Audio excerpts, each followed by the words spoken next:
Magandang gabi po sa inyong lahat. Katulad ng maghahasik o magsasaka sa talinghaga, inihahasik ni Jesus ang binhi ng kanyang salita na nagbabakasakaling ang kanyang salita ay matatanim sa pusong handang magbago upang makapamunga. Batid po ng Panginoon na hindi naman palaging ganito yung kinahihinatnan.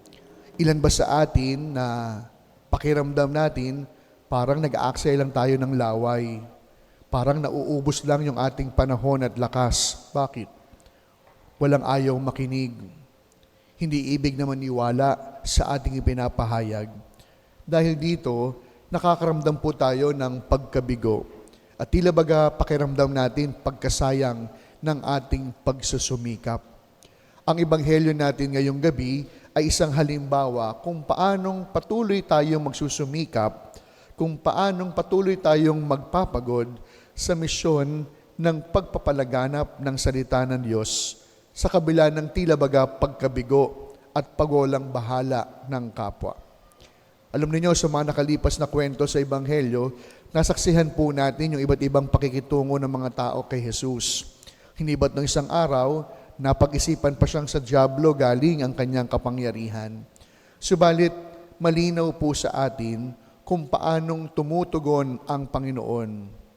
Alam nyo, kung ako lang po yun, kung sakasakali lang naman, ako yung nakaranas ng gano'n, hindi ako magdadalawang isip at sasabihin ko, kung ayaw nyo, wag nyo. Diba? Ganun lang naman. No? Ganun po yung aking unang naisip. Abay, kung ayaw nyo, bahala kayo.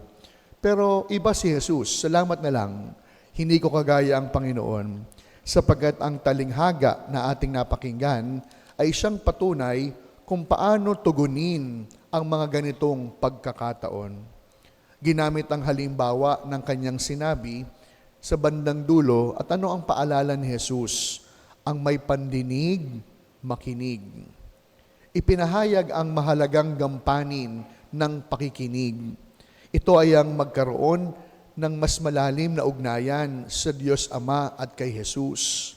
Ito po yung dapat na bunga ng ating pakikinig sa salita ng Diyos. Nagkakaroon ng lalim, nagkakaroon ng ugnayan, mas nakikilala ang Diyos sa pamamagitan ng kanyang salita at halimbawa. Kaya nga po, bahagi ng ating pakikinig ay yung pag-unawa doon sa mensaheng napakinggan. At dahil naunawaan, yung mensaheng napakinggan, isa sa buhay gagawin. Kaya matapos po nating mapakinggan ang salita ng Diyos, inaasahan po na ang salita ay mauunawaan. At ito ang siyang magpapakilo sa atin upang gawin ang dapat at inaasahan. Subalit sa isang banda, madami naman talagang nakakarinig, pero hindi nakikinig. Bakit? Ito po yung mga pagkakataong pumapasok sa kanan, lalabas din kagad sa kaliwa. Kaya naman, pinipili lamang po yung gustong pakinggan. Ito ay dahil hindi po talaga lubos yung pagtanggap sa naririnig. Kaya nga po mga minamahal kong mga kapatid, sa misang ito, ano po yung biyayang hihingin po natin? Hingin po natin yung biyaya na huwag lamang po nating marinig yung salita.